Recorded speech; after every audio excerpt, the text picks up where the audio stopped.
Hi guys, good evening and welcome to a special weekend show on Take It Back TV. I'm still your favorite TV girl Zainab, and we are right here at Ikotun, precisely Abaroje in Agoro Street, where we're having a grassroots sensitization and awareness.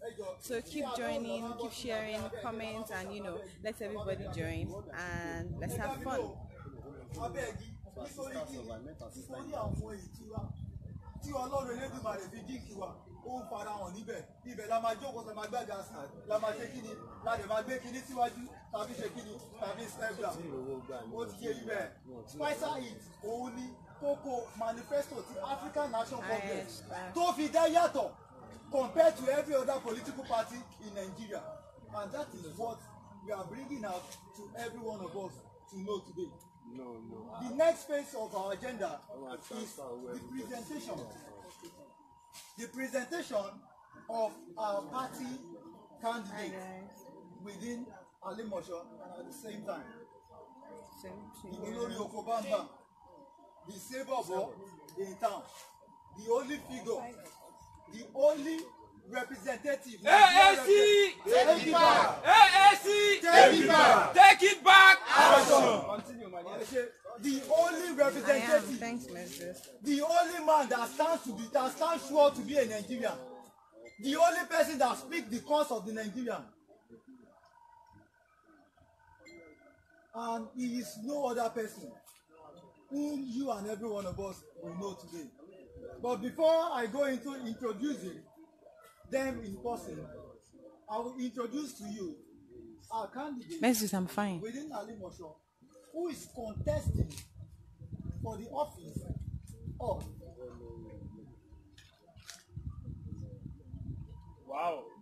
who is contesting for the office.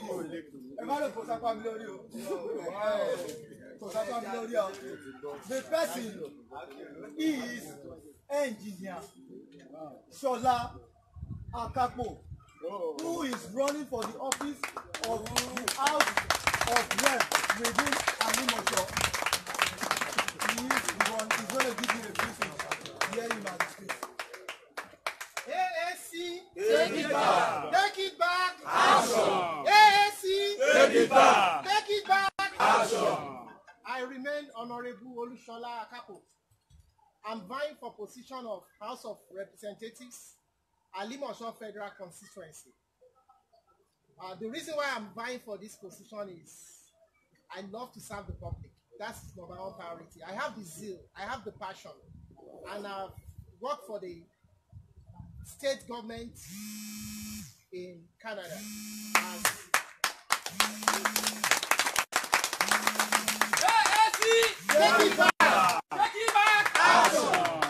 As maintenance contract inspector, I look after highway maintenance, I look after infrastructure maintenance, street lights, and I'm planning to bring my wealth of experience in the field of mechanical and civil engineering back to Alimosho Federal Constituency if I'm elected in 2019. So all I want from every one of you is your support to support me in this coming election by making sure that those people with PVCs get their PVC to vote for African Action Congress in 2019. Not only me will be the candidate that is vying for the position of Federal House of Representatives in Alimosho, we have our State House of Assembly candidate as well. We have our presidential candidate Omoyele, in person of Omoyele Sowore. We have our governorship candidate as well in person of Ajireloja Oluwaseun. So all I need from you is your support in 2019 regarding the position of Federal House of Representatives in Alimosho. Thank you very much. African National Congress, take it back. Action. Thank you very much. Baba o, Baba o, Baba o. Oluwada Baba si fún wa. Baba o, Baba o, Baba o. Oluwada Baba si fún wa. Bẹ́gbẹ́ Èkó ó pé gbà o, ẹ̀yin ni yóò máa pàṣẹ. Bẹ́gbẹ́ Èkó ó pé gbà o, àwọn ni yóò máa pàṣẹ. Ẹ̀yin lòṣùpá òǹkó kò síbi tẹ òsàn dé. Ẹ̀yin lòṣùpá Èkó kò síbi tẹ òsàn dé. Ẹgbẹ́ Èkó ó pé gbà. AAC! Take it back! Take it back! Action! Thank you very much. Thank you very much. Right now, I will be introducing as well one of my leaders in African National Congress within the local government of Alimosho, one of the biggest local governments in Nigeria. I'll be calling on my chairman, AAC chairman, Alimosho local government, in person of Comrade Okoro Ovie, as he come out to give you a little speech. Thank you very much. Good evening, everyone. African Action Congress. Take it back. African Action Congress. Take it back. Take it back. Action. All right. Good evening, everyone. He has said everything. But however, I just want us to understand something about this movement. This movement has come to stay and to stay forever. Amen. When I mean forever, I mean it's a movement that intends to sweep out those that have used us, those that have abused our self-esteem. You know, growing up in our days, we have not enjoyed this country enough. Am I lying? No. There's poverty. These old guys have enjoyed this country. Not just enjoyed, they've stolen our resources. And deep inside of them, they still use us to do politicking. They brainwash us, do many things, and at the end, we are dumped as riffraff. They tell us we have no good or we have no use. I've been to other parties, I've studied them, and I found out that those platforms are not suitable platforms for young minds with bright ideas to perform. So what I'm just saying is this Take It Back movement has come to sweep these guys out of power. And it has established a party which we know as African Action Congress. Are we getting it now? So we have to vote for this party. Every candidate there have been tested and they have been tried. They are credible guys all across Alimosho. Some of us here can contest as councillors. You get what I'm saying now? We can contest as councillors for our words. Even we can contest as House of Rep of other local governments. So please and please, let's take this very, very serious. We don't have anything to distribute to you guys, but what we can assure you is this: good governance with your support. You also can thrive on contesting as someone who is credible enough to take position. I will guess what I'm saying now. So please and please, this movement and this African Action Congress has come to stay and sweep these guys in for young ones like us to take power back and rebuild our nation. AAC! Take it back! Take it back! Action! So in view of this, I would like every one of us to support this movement. The idea of money bag, money politics can't work here. It is the idea of what we can offer our country. They have given us money enough. We are tired of the money. This money, you can owe 1,000 now, 10,000 today, and you spend everything.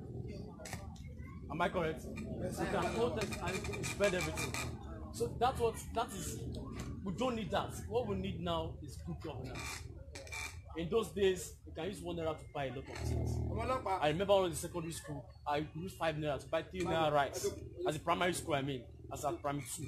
3 naira rice, 2 naira beans. And but now it's upside down. So please and please, let's not allow these guys buy us anymore. It's time for us to take back this country and leave a good country for our children behind. We have seen the good land, we have seen the promised land, but we can get there. Come 2019, there's going to be a turnaround, and let every one of us be involved. And the truth is this: there is no going back in this movement. Even after 2019, we are pressing until we frustrate and destroy all of them out of power. Definitely.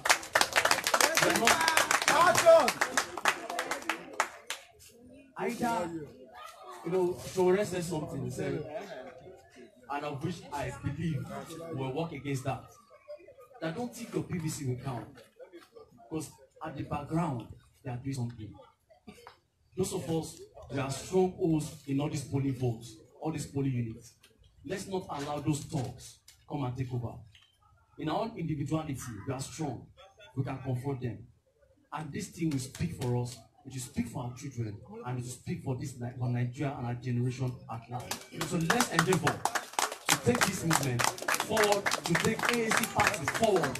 And at the end, Nigeria shall be great again. Take it back! Action! Take it back! Action! African Action Congress! Take it back! Thank you very much. Take it back!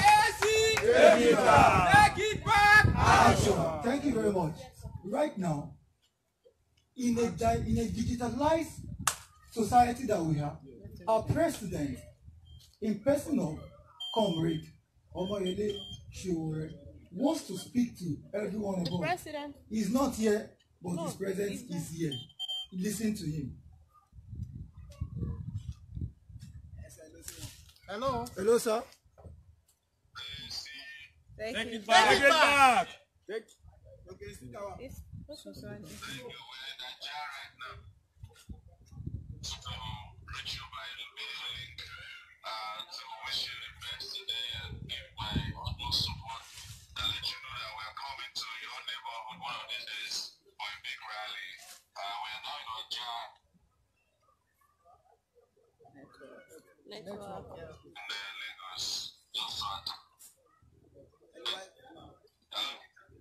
Yes, we can hear you, sir. We are with you, sir.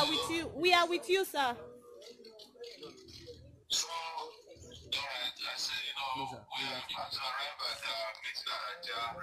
just want to show solidarity and thank you so much for coming out in mass for AAC today. Okay, sir. And I hope that you were planning a bigger meeting for us to come there for a major rally.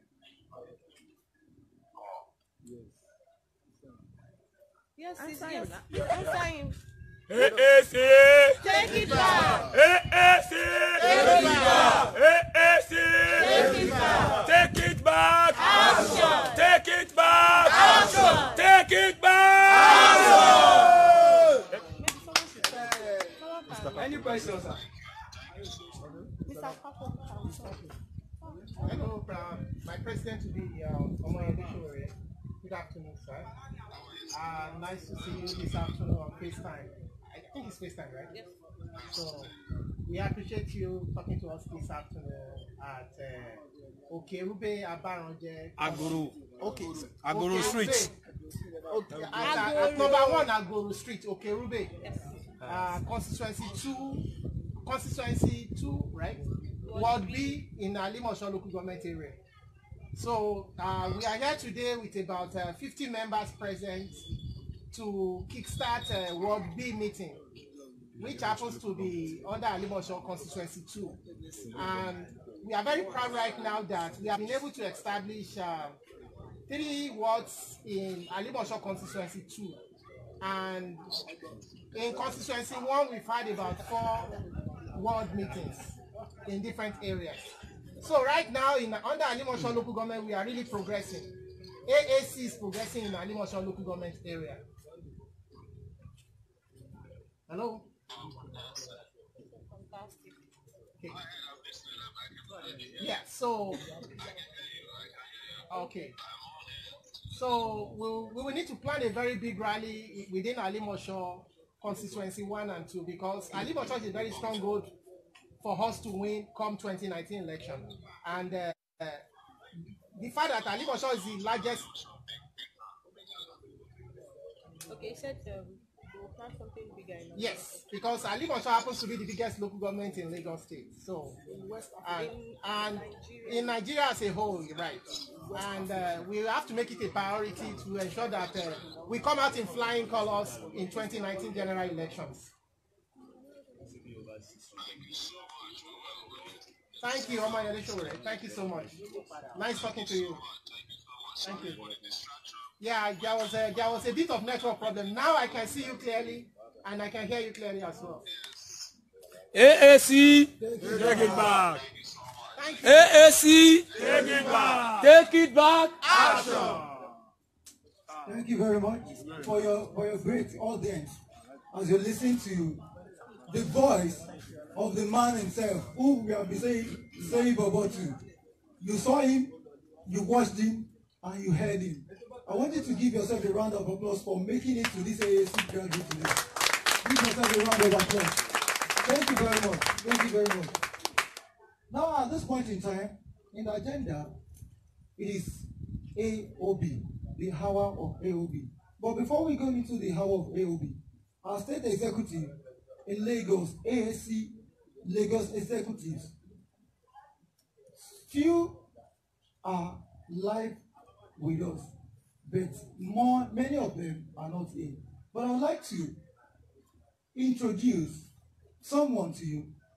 He has always been standing with me, supporting me in Alimosho, giving me support, giving me courage, enjoying me, beseeching me, and at the same time, strengthening me in person of Comrade Sadiq Wahab Olawale. He is the youth leader, the AAC youth leader. Is he around, sir?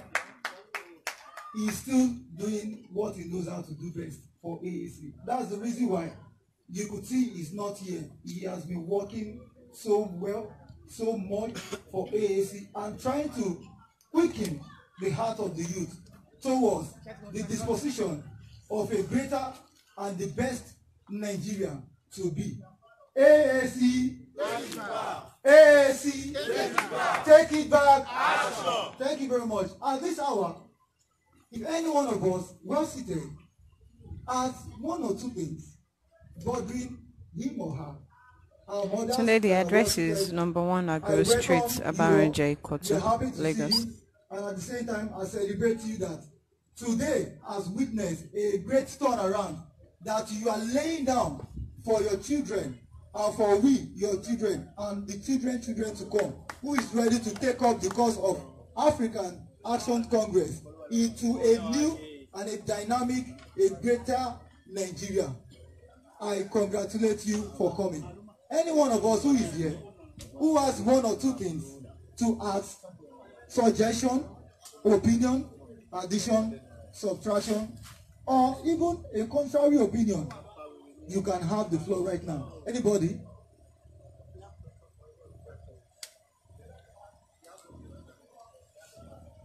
If you have any question as regarding AAC as it's concerned, or you have any question for our contestant who is here seated, a person of Honorable Engineer Olushola Akapo, any question he wants to direct to him is here seated to answer you. Anybody with a question? Please feel free. Thank you very much, sir.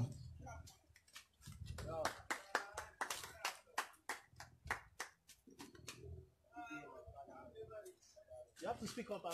Good day, my father and my mother. My question to my honorable idea is, today is my first meeting here, and today, this morning, I just saw a poster going down the street about Sowore, and I've been seeing it online on social media. But my question right now directly is to you as a web. What are your plans, your view for Alimosho? So I want to know your plans because I'm here today. I've never met you before. I've never seen your poster before. What's your name? Taiwo. Thank you very much. Gẹ́gẹ́ bí àwa tí a kò gbọ́ èdè òyìnbó, wọ́n béèrè wípé kí ni ohun tí wọ́n rí tàbí ipa tí wọ́n fẹ́ kó gẹ́gẹ́ bí honorable tó fẹ́ lọ ṣe aṣojú Àlímọ̀ṣọ́. Kí ni ipa tí wọ́n ní fún àwa tá wà l'Àlímọ̀ṣọ́ gangan? Ẹnu onípọ̀n láti gbọ́ kí ni. Thank you, Comrade Taiwo. To start with, I have a manifesto for Alimosho, which included all my plans for Alimosho constituency 1 and 2, if I'm elected in 2019. To start with, my number 1 priority is women empowerment. because women are our mothers. They gave back to us, and they take good care of us when we were going to school, when we were growing up, and our father too is a priority as well. So to start with, in terms of women empowerment, is to give priority to African Action Congress members who are regular meeting goers, who are always present at meetings. So they will be empowered in the areas of artisanship. If, let's assume maybe they are into trading right now, we can empower them with grinding machine. We can empower them with how to make hairdressing at a subsidized rate if they are party members to start with. Part of it is to ensure that we have adequate health care at all the primary health centers within Alimosho local government areas, because health is wealth. Without health, we cannot be seated here this afternoon to listen to what I personally have to say about my manifesto. We want to make sure that all the health care centers are equipped with medical facilities to be able to treat the citizens and residents within Alimosho local government area. So that said, another plan is to ensure that we have good roads, which is part of the infrastructure. Because as you can see, all the collector roads, when I say collector roads, I mean the inner streets, which are under the local government areas. They are full of potholes, to the extent that if you are not really careful at night when you are driving, you can endanger your life. So I want to make sure that I liaise with the local government authorities. Even if it's going to be part of my salary, I will make sure that most of the potholes are fixed at regular intervals to ensure that the roads within Alimosho local government area are safe for the traveling public.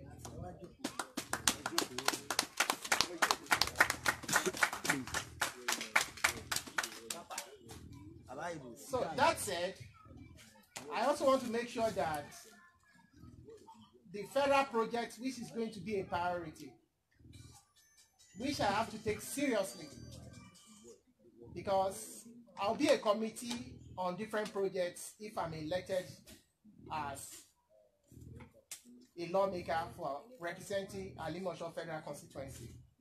So my priority is to ensure that the constituency projects are monitored, fully executed, and I will ensure that progress payments are given out to contractor on time to ensure that infrastructure projects are completed in a timely fashion to benefit the citizens within Alimosho local government. African Action Congress, Take it back. take it back. Action. So that said, I will also be looking at the area of quality education, which has to do with assisting struggling families. It's a priority because knowledge is wealth. Without education, there's no, I'm not saying people cannot succeed in life without education, but education happens to be a stepping stone to succeed in life. So I want to make sure that we have quality education in Alimosho in the area whereby we make sure that we assist struggling parents to pay for their children evening classes and to pay for WAEC examinations. Another plan is to also have a scholarship scheme, and it's going to be very competitive before I can do that. And I don't want to make any empty promises on that. If I'm elected, I will make sure that I select best students in different wards, and they will be sponsored in their first year of their university education only. Thank you so much.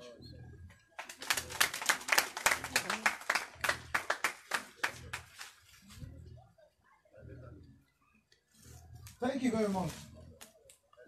Títúmọ̀ ní èdè tiwantiwa gẹ́gẹ́ bí ọ̀gá mi ti ṣe sọ̀rọ̀, wọ́n ní nígbà tí ẹ̀yin èèyàn bá jẹ́ kí àwọn kó dé ipò náà, ohun àkọ́kọ́ tí wọ́n ní àwọn máa kọ́kọ́ gbé ṣe fún àwọn èèyàn tó wà ní Àlímọ̀ṣọ́ ni wípé ìfi agbára fún àwọn obìnrin wa.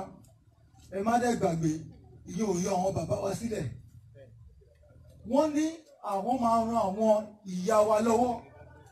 Àwọn ìyá wa tó tún wá jẹ́ wípé àwọn oníṣẹ́ ọwọ́ pàápàá jùlọ kò wá tún wọn níbẹ̀ lórí àwọn ìyá wa nìkan.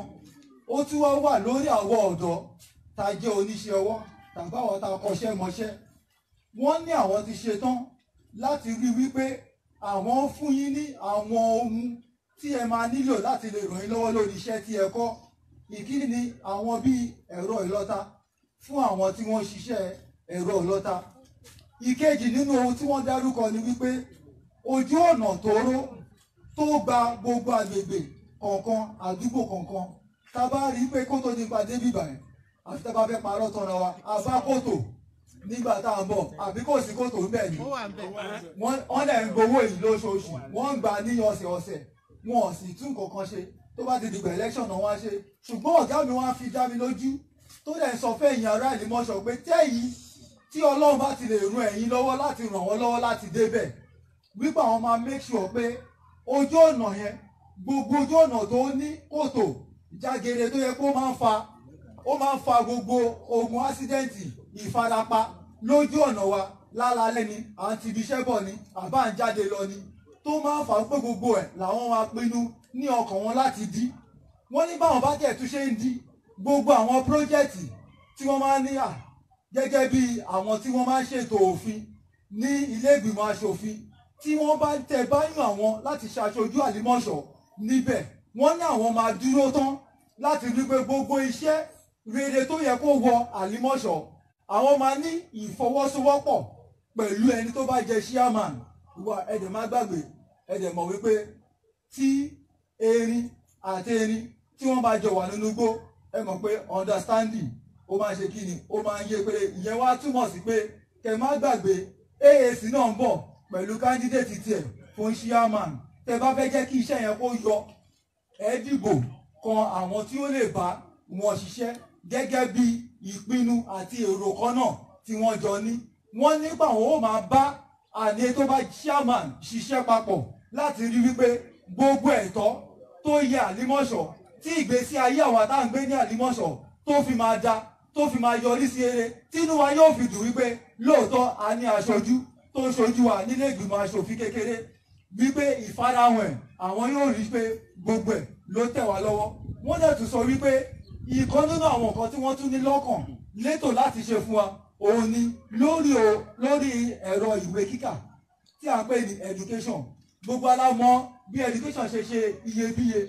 Wọ́n ní àwọn máa ṣètò àwọn dẹ̀ ti pèsè ọkàn wọn láti rí pé bó bá jẹ́ wípé ó nílò owó oṣooṣù tí wọ́n máa sọ fún wọn nílé ìgbìmọ̀ aṣòfin kékeré wọ́n náà ti ṣetán láti yọ nínú owó oṣù wọn láti fi máa rán àwọn ọmọ lọ iléèwé. Àwọn ọmọ tó jẹ́ pé àwọn òbí wọ́n ní agbára yìí tó jẹ́ wípé wọ́n tẹ̀lé rán ọmọ wọn gan wọ́n lè rán kọjá ìwé kíkà.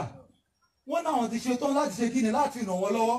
Wọ́n tún nípa àwọn máa dá ìwé ọ̀fẹ́ sílẹ̀ ṣùgbọ́n ìwé ọ̀fẹ́ sílẹ̀ yẹn ó máa jẹ́ ìfagagbágba àwọn ìgbèrí ìsọ̀kọ̀ọ̀kan tí à ń pè ní ward.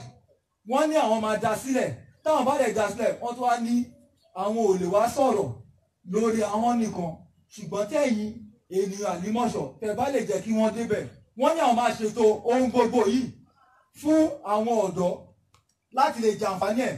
Wọ́n tún sọ wípé lórí àfikún nípa ti ètò ìwé kíkà wọ́n ní àwọn ọmọ tó bá pegedé tí wọ́n yege láti ka ìwé tí wọ́n lè yẹ láti gba ìwé ọ̀fẹ́ ní kíkà wọ́n náà ti ṣetán láti fún wọn láwọn máa rán wọn lọ ìgbé ayé àkọ́kọ́ tí à ń pè ní first year ní university level. Wọ́n tún wá ṣe ní wọ́n kàn fi sí inú ni wọ́n dé mọ́kúlà ó ṣe kí ni ohun tó túbọ̀ máa tún ṣe kí ni tó túbọ̀ máa jáde inú wọn ló wà. Ẹ jẹ́ kí a fi tọ̀wọ̀tọ̀wọ̀ pẹ̀lú ìfọwọ́sowọ́pọ̀ wa nítorí pàtí ẹ̀wà bíbà kí a sọ fún àwọn ará ilé wa àwọn ará àdúgbò wa wípé arákùnrin kan ẹgbẹ́ òṣèlú kan tí àwọn ọ̀dọ́ ń ṣàkóso wọ́n ti ṣetán láti gbọ́ èròǹgbà àwọn ènìyàn tí ń gbé ní agbègbè wọn. Wọ́n dẹ̀ ti sọ wípé àwọn ẹnjìníà Olúṣọlá Akápò ti ṣetán láti gbọ́ gbogbo ọ̀rọ̀ àti gbogbo ìṣe àwọn tí ń gbé ní Àlímọ̀ṣọ́. African Action Congress. African Action Congress. African Action Congress. Take it back. Take it back. Take it back. Ẹ ṣé gan, ẹ ṣé gan. Ẹ jọ̀ọ́ tá bá tún ní ìbéèrè. Yes sir.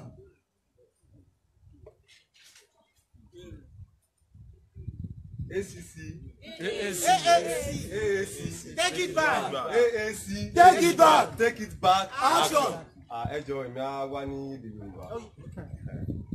Ẹ jọ̀ọ́ ọ̀gá wa níkàlẹ̀ tí ẹ ń jáde láti díje dìbò fún ẹgbẹ́ ìgbìmọ̀ aṣòfin ní òkè lọ́hùn. Ẹ jọ̀ọ́ wọ́n ní Yorùbá sọ ẹ̀yin àgbàlagbà rẹ̀ wá ń bí tó ṣe bí òwe. Wọ́n ní ọmọ tí ò bá já ṣàmù láti kiri inú tí máa jẹ ṣàmùṣàmù.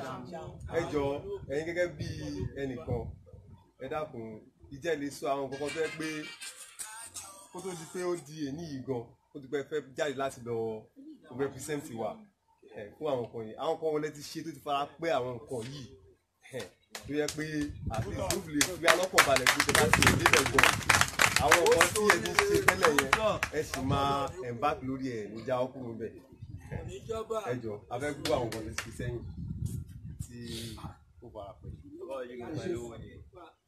AAC. Take it back. Take it back. Action. Ní màá kọ́kọ́ bẹ̀rẹ̀ pẹ̀lú experience tí mo ní pẹ̀lú ìjọba ní ìpínlẹ̀ Èkó nígbà tí mo ṣiṣẹ́ pẹ̀lú Lagos Public Works àwa là ń tún ọ̀nà ṣe nígbà yẹn àwa náà là ń tún gbogbo ẹ̀rọ katakata tó fi ń tún ọ̀nà ṣe bó tilẹ̀ jẹ́ pé iṣẹ́ tí mo ṣe ń gbà yẹn is behind the scene but àwọn aráàlú wọ́n jàǹfààní ẹ̀ nítorí pé nígbà yẹn ìgbà ayé ológun nígbà yẹn ṣùgbọ́n à ń ṣe kíní kan wọ́n ń pè ní industrial attachment working experience so a wà lára àwọn tó ṣe ilé ẹ̀rọ tí wọ́n ti ń ṣe asphalt ìyẹn ọ̀dà kan dà sí títì asphalt wọ́n fi ń ṣe títì so mo kópa lórí títì tuntun ṣe ní ìpínlẹ̀ Èkó ní ọdún 1997-98 fún ọba ìgbà díẹ̀ kò tún wá tán síbẹ̀ yẹn ipa níta tó kó tán pè ní grassroots mobilization and campaign mo ti bẹ̀rẹ̀ yẹn láti August this year láti máa lọ bá àwọn ìyá wa àwọn bàbá wa sọ̀rọ̀ nípa nǹkan tá a bá fẹ́ ṣe tí n máa ṣe fún wọn tí n bá débẹ̀ nítorí experience tí mo ní nígbà tí mo ṣiṣẹ́ pẹ̀lú ìjọba nípìnlẹ̀ Èkó àti experience tí mo ní ní ilẹ̀ òkè òkun ó wà lára nǹkan tí mo fẹ́ wá ṣe ní Nàìjíríà bíbá láti fi make sure pé gbogbo àwọn ará Àlímọ̀ṣọ́ wọn jẹ àǹfààní yẹn lára mi ẹ ṣé púpọ̀.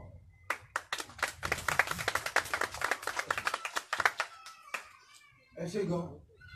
Ẹ jọ̀ọ́ ṣé wọ́n dáhùn ìbéèrè?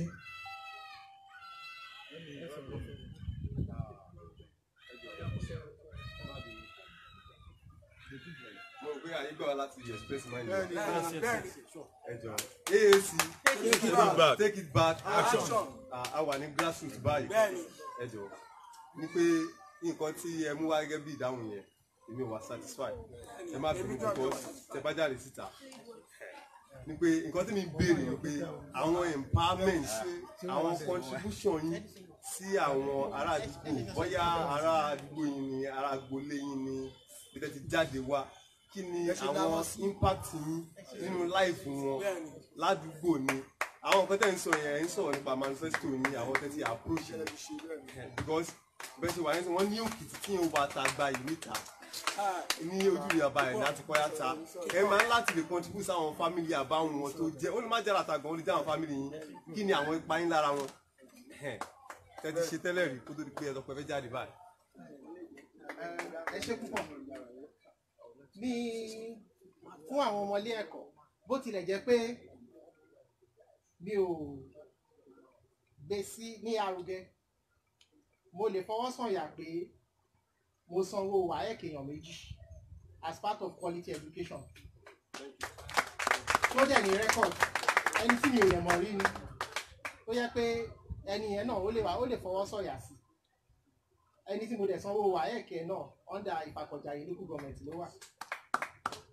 Mo san lára owó ilé ẹ̀kọ́ ọmọ Ogun State University náà lọ́ndà quality education system. Then mo ti ran àwọn opó díẹ̀ lọ́wọ́ tó yẹ pé mi gbọ́dọ̀ dárúkọ mo dẹ̀ ti tún donate fún kí ló ń pè ẹ̀yà mi lọ́rọ̀ yẹn sọ Yorùbá. Agbègbè. No, mo ti donate fún ilé ọmọ aláìní ní bàbá. So ó wà lára nǹkan tí mo ti ṣe. Ṣùgbọ́n ìbá pé ṣe fídíò rìkọ́dì àṣe kankan ni àwọn èèyàn ṣe mọ̀ nípa ẹ̀ púpọ̀ lọ títí. Mo rò bóyá mo ti dáhùn ìbéèrè yín báyìí. Ẹ ṣé.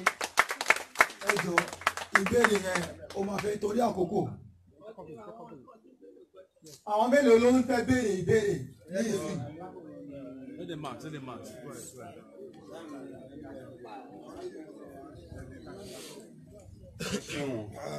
Nítorí pé ààrẹ yìí ní ìdúró la ṣe ń béèrè question lọ́wọ́ yìí torí pé ẹ̀yin nìkan kọ́ lẹ̀ ń contest bí mo ṣe rí mo dẹ̀ rí pé background yín engineering ni alright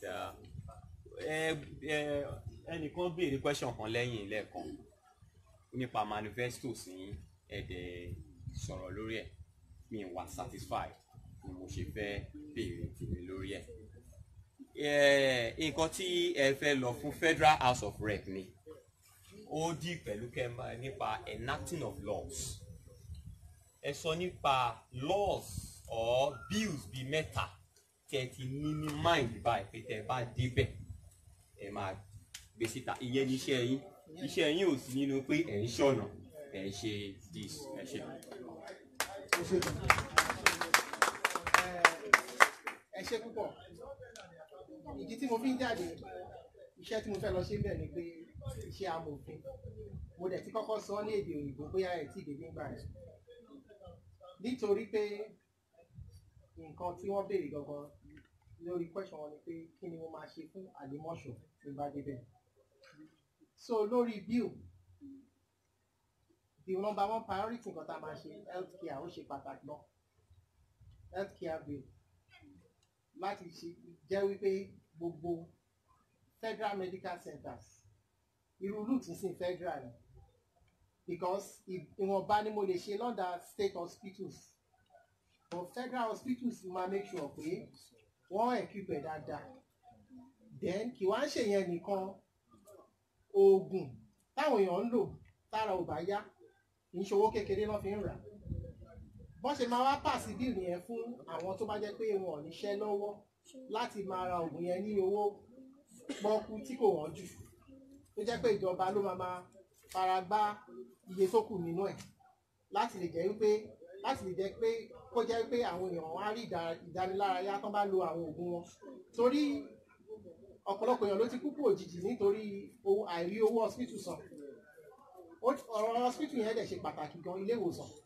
so health care bill máa wà lára ìyẹn ìkíní èkejì ní educational bill láti make sure wípé ìjọba support àwọn primary school education nítorí ìgbà táwa lọ lé primary school gbogbo ilẹ̀ lè jẹ́rìí sí ẹ̀yin tẹ́ jẹ́ ìyẹn ẹ̀gbọ́n mi àtàwọn tó jẹ́ àbúrò mi náà díẹ̀ àtàwọn tó jẹ́ bàbá mi nínú àtàwọn tó jẹ́ màmá mi wọ́n lè fọwọ́ sọ̀yà wípé nígbà kan sẹ́yìn ọ̀fẹ́ ni à ń gbàwé ní free education ní primary school mo sì rántí gbà yẹn títí kan pẹ́ńsù pẹ́ẹ̀nì ọ̀fẹ́ ni nígbà tó máa yá tí àwọn ológun gbàjọba ní gbogbo ẹ̀ yí padà lọ́dún yẹn náà so education bill máa wà lára nǹkan tí máa sponsor health bill máa wà lára ẹ̀ ìyẹn bẹ́ẹ̀ yẹn then a máa make sure wípé ààbò tó péye tán bá ti fáwọn èèyàn tán wọ́n á rí owó ra oògùn tó bá jẹ́ pé wọ́n máa register pẹ̀lú health insurance scheme ni a máa make sure wípé wọ́n liaise pẹ̀lú employer wọn so employer wọn náà á san nínú owó yẹn lẹ́yìn tó bá níṣẹ́ gidi lọ́wọ́ ṣé ń gbọ́ mi then ìjọba náà á san balance lórí under national health insurance scheme so all this will come under the health care bill ẹ ṣé púpọ̀ àbí ṣé mo dáhùn béèrè yín dáadáa. owó bíìlì ti wà tẹ́lẹ̀ náà. ṣe mọ̀ pé bí lóòótọ́ no amendment of bill ló máa jẹ́ amendment ẹ ṣe. kí lè ẹ̀yin ti rí nínú àwọn bill yẹn tẹ́lẹ̀ ẹ mọ̀ pé ń ṣẹlẹ̀ ẹ yẹ ká gbàgbé ọ̀rọ̀ ìlọdígbò tá a bá máa ọ̀rọ̀ yẹn lè máa gùn àwọn bills yẹn ti wà nílẹ̀ tí mo lè yọ nínú àwọn bills mẹ́ta tí ẹ sọ mo lè yọ bills bí mẹ́ta yẹn jáde kí lẹ fẹ́ amend nínú ẹ̀ ọjọ́ ìjẹ́ náà ti kà tẹ́lẹ̀ kẹ́lẹ́ ti mọ̀ ibi tẹ́ ń lọ yìí ilé amòfin àti ilé amòfin níbẹ̀. so àwọn bills yẹn ti wà àwọn bills yẹn dárúkọ ẹ̀ kò ní kò function kò function ẹ̀yin fẹ́ amend níbẹ̀ but tá a bá ní pé ká máa fà á lọ́sìn ó máa gùn aside that ẹ jẹ́ ká èmi wò pé ń sìn pé ká focus lórí tó question gidi là ń béèrè wọ́n ká ti focus lórí bá a tiẹ̀ ṣe fẹ́ win ìbò yìí. mo fẹ́ béèrè lọ́wọ́ yín ní question kan kí n lè mọ̀ bóyá politician gidi ni how many registered votes l'Àlímọ̀ṣọ́ máa ń ní. registered votes ní gbogbo Àlímọ̀ṣọ́ yìí by my calculation I may be wrong, I may be right. I got it right. the whole of Alimosho constituency 1 and 2. Registered votes. Because when we calculate it's ranging in around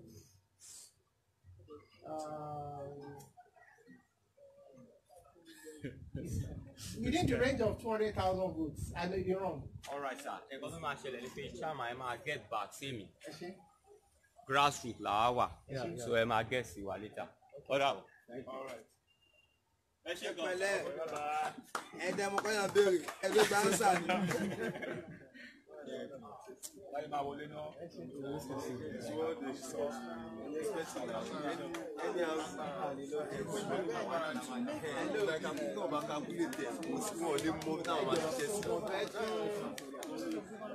Ìyàwó mi ni ó kàn sí fẹ́ béèrè fún àwọn àìdíà kan lórí first question.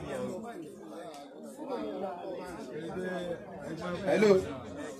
Lórí first question tí wọ́n dáhùn wọ́n sọ wípé wọ́n máa bá wa ṣe àwọn close road or whatever. Sir, mo kàn tí fẹ́ sọ nǹkan ni nígbà kan. Mo máa bá chairman ṣiṣẹ́ lórí ẹ̀ nítorí pé state road ni. Thank you. But federal roads, anything about the federal project. Because to be an oversight for something mama look after. Kì í ṣe pé bóyá ìjọba máa gbé owó federal project fún mi ṣùgbọ́n oversight project ló máa jẹ́ fún mi. Ìyẹn federal project ló máa ń lò. Sir, fún ìdí àti ìtumọ̀ tèmi ṣe tún mú question yẹn jáde ni wípé àwọn kan náà lè sọ bẹ́ẹ̀ wọn ò ṣe. Ṣé rí our youth, I'm sorry to say, our youth a sì ní egungun láti lè sáré lọ.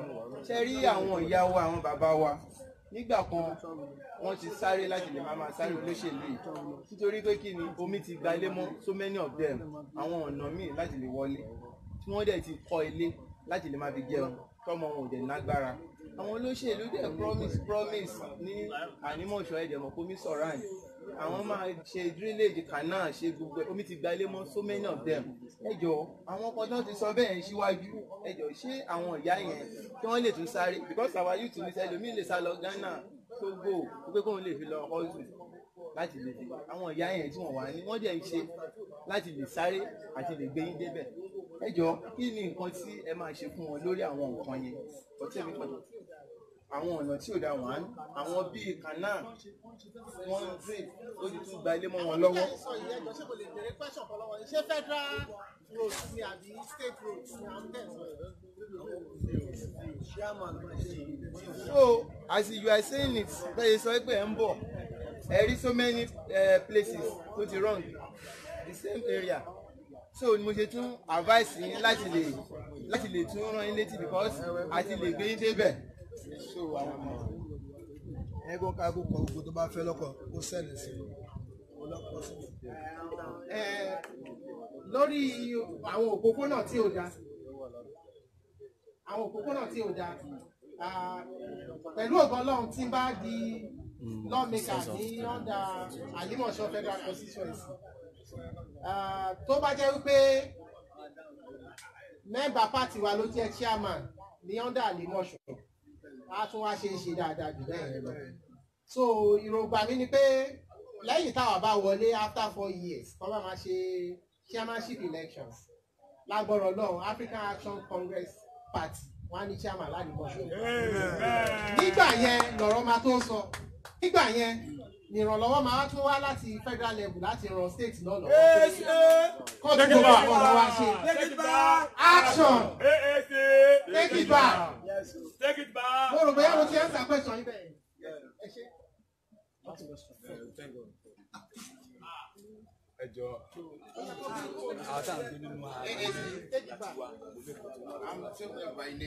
Your Excellency, for we youth of this constituency, what are your plans for the youth, especially we graduates of these constituencies, sir? What's your name again? Joseph by name. Joseph, thank you for your question. With regards to youth empowerment, with regards to graduates who are currently jobless and due to the state of the economy, if you look at my manifesto right on the wall, part of it is youth empowerment. I will make sure that I empower the youths within our Limosho constituency. And there will be a prerequisite to that. You must be regular people that come to meetings before they can benefit from African Action Congress Party. So at that time, we will look for a method to select youth, because I don't want to make empty promises. Even if I want to empower all youth, it's not that all the youth in Alimosho will be empowered, but I want to guarantee you that more than 50% of youth in Alimosho will be empowered if I'm elected as a lawmaker for Alimosho Federal Constituency in 2019. All right. Thank you very much. Just to buttress this point, all these questions that you guys are asking are for most especially the local government chairman is supposed to handle it. Am I getting it right? And I'm vying for that position. Okay. And all these things I've thought about it. Now, just to buttress just one point concerning youth empowerment, I've looked at Alimosho area, and I found out that Alimosho is a cash center area in terms of generating revenue for Lagos State. Now, let's look at transport. All this money that they collect from bus drivers, all these things. Now, I feel, like I said, this party is going to transform so many things. I feel there's a way we can digitalize this payment, in which we have guys with young brains, with bright minds, that these collections are not embezzled by these car park chairmen. I will get to what I'm saying now. That these guys are sent packing or are told to do some other things. Why young guys do this collection of payments and they are streamlined to state revenue, and this money are used for our roads. I don't get what I'm saying now, because all these monies are embezzled. So that's why we don't see them we don't see the impact in our society. But in long run, by next year, when the campaign for local government chairman is placed, all these things will be addressed. I can assure you that there is adequate plan for Alimosho local government. It will get to a point where, and I'm sure that's what the Senate will pass, where local governments will be self-dependent of state government. And that is what we can, all that young guys, doctors, pharmacists, can bring together and bring out ways we can generate revenue for our local government that can be self-sufficient in society. And that's what we can do. So that is what we are thinking about. It's not just the campaign, but it's about what we can do. And I can assure you by next year, when local government chairman will be put in place, all this is Federal House of Reps, State House of Reps, will be working hand in hand with them.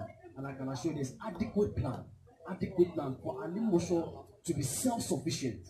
I'm also trying to create a cabinet where I have young doctors that can set up a good healthcare system for Alimosho, where pharmacists can set up drug centers for Alimosho. Now, this country will change, I can assure you that. So I like that kind of question. So in times we will still discuss on what you can bring to the table, okay, and what ideas and how we can channel these things and make Alimosho work again. And this thing will be a pace-setting movement for other local governments and even Nigeria at large. Thank you very much.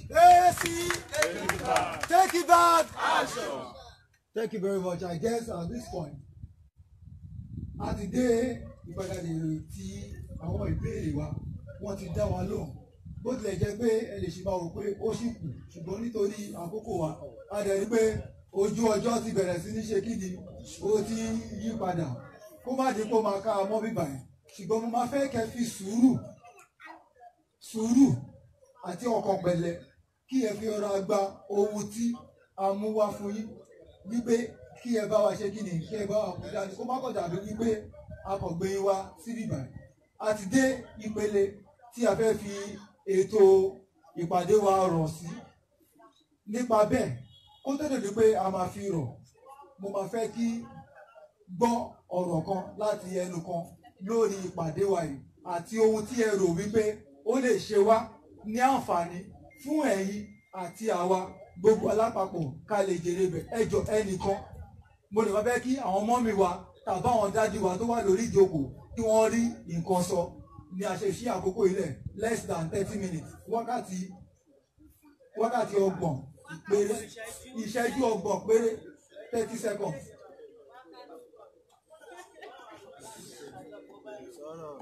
ṣé ìmọ̀ mi ṣe ní ọ̀rọ̀ kan tẹ́ fẹ́ sọ fún àbẹ́ dádì wa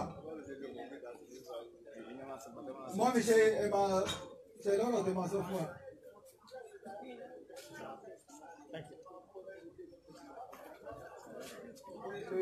Take it back. Take it back. Action. Nǹkan tí mo kàn rí nínú eléyìí ni pé tó bá jẹ́ pé bí àwọn ọ̀dọ́ ṣe múra nínú ìta nǹkan tó ń ṣẹ̀ṣẹ̀ dálẹ̀ bí wọ́n ṣe dìde because mo rí pé ọ̀dọ́ ló pọ̀ jù ní gbogbo àwọn tó wà nígbà. So tí ọ̀dọ́ bá ṣe bẹ́ẹ̀ pẹ̀lú àwọn nǹkan tó náà fẹ́ ṣe before this àwọn kan ti wá sọ fún wa lórí ẹ̀ tẹ́lẹ̀tẹ́lẹ̀ before today o àti gbọ́ lórí ẹ̀ káàkiri Áfíríkà káàkiri ìwúrí ìfẹ́ bó ṣe ṣe àti gbọ́ ẹ̀ tẹ́lẹ̀ pẹ̀lú nǹkan tá à ń sọ ni pé tí ó bá jẹ́ pé ọ̀rọ̀ yẹn bẹ́ẹ̀ lórí tí àwọn outsiders kan support wa àwọn ọ̀dọ́ á wù wá kí bí àwọn ọ̀dọ́ ṣe ṣe yìí á wù wá kó jẹ́ pé ó rí bí wọ́n ṣe ń sọ àwọn jẹgúdújẹrá yẹn bí wọ́n ṣe lè tì wọ́n jáde àwọn èèyàn á dìde ẹ rí i pé àwọn ọ̀dọ́ dìde tó bá ń lọ báyìí tí òótọ́ ọ̀rọ̀ yẹn dẹ̀ dúró bẹ́ẹ̀ àwọn ọ̀dọ́ á support ọ̀dọ́ ló dẹ̀ nílùú àgbàlagbà mélòó lè rí tó so á wù mí bí wọ́n ṣe ń lọ yìí at least tí wàá bí rí for the first time ẹ wèrò tẹ bá máa wá second time kílẹ̀ rò kó máa ṣẹlẹ̀ mo fẹ́ kó jẹ́ pé kí wọ́n máa bá ọ̀rọ̀ yẹn lọ kó dẹ̀ wà lórí òótọ́ àti president àti governor gbogbo wọn kó ṣiṣẹ́ hand to hand ọlọ́wà fún iṣẹ́ wọn. African National Congress. African National Congress. African National Congress. Take it back. Ẹ ṣé gan. Mo rí pé gbogbo ala ti bẹ̀rẹ̀ sí ní ròǹgbẹ ní àkókò yìí ṣùgbọ́n mo fẹ́ kí a fi ètò àgbà ti ìpàdé ètò onírọ̀sì nípa dídìde kí a dẹ̀ gba àdúrà ẹ jọ̀ọ́ mo máa fẹ́ kí àwọn ẹlẹ́sìn kejì kí wọ́n fún aládùúrà nígbàgbé pa ti fi àdúrà kìrìsìtẹ́nì bẹ̀rẹ̀ a fẹ́ kí àwọn mùsùlùmí tí ń bẹ láàrin wa kọ́ fún wa ní àdúrà ìparí ìpàdé tòní aládùúrà. A Muslim to pray for us, please. A Muslim to pray for us. Hi guys. So, if you are just tuning in, we are just about rounding up grassroots sensitization in Fontu, Abareje, precisely at Agbo Street. And it's been awesome, it's been amazing, it's been quite interactive. But please don't forget to donate to the movement. The account number is pinned, Zenith Bank account and GoFundMe. You don't have to be in Nigeria to donate, but just please donate whatever it is that you can to the movement. Thank you so much.